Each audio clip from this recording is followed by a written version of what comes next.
This is a wheat weevil. Actually, this is a 3D model of a wheat weevil. This is a wheat weevil. And this is Chong Yin, the CSIRO researcher who worked out how to get this 3mm insect from the real world into the digital world.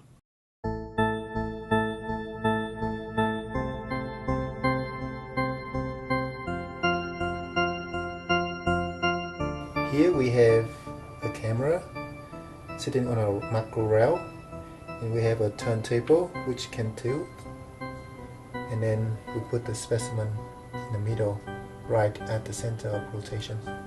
And we have laser alignment here to make sure that the specimen here sits at the center of rotation.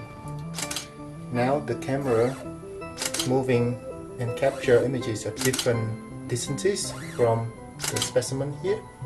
The camera capture images at different depth of focus, and then the images are combined into a single image in focus.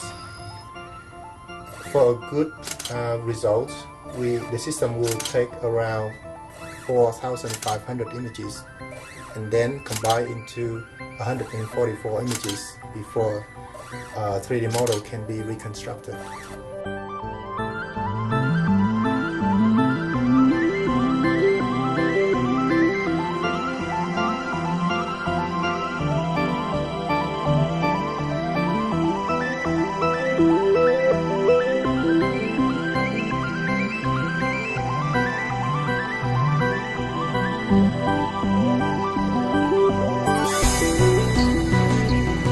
It takes about 3 hours to finish capturing 4,500 images.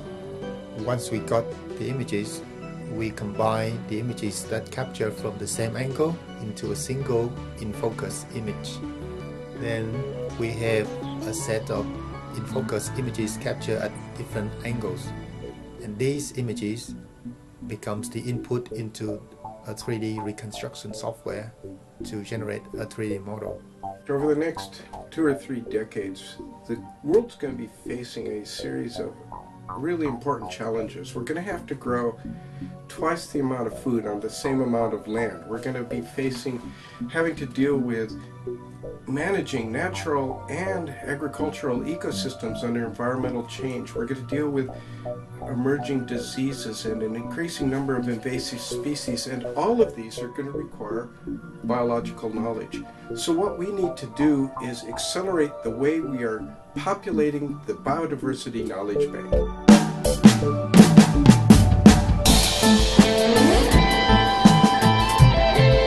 We have to use technology if we're going to be able to understand nature fast enough that we can do something about the impacts that humans are having on the world. Once we got the model, we can export the 3D model to PDF for documents, to HTML for web pages, and to STL for 3D printing. So imagine this scenario: you're a quarantine officer out in the field, you've just found something, you're not sure what it looks like. This gives you a means to interrogate known species or unwanted pests so that you can make a more confident identification faster. Now the specimen is in digital domain, so we can share it easily throughout the world.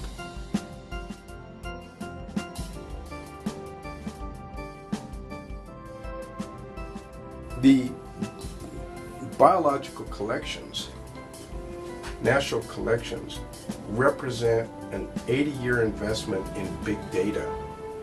We now need to unlock that data and make it available to people.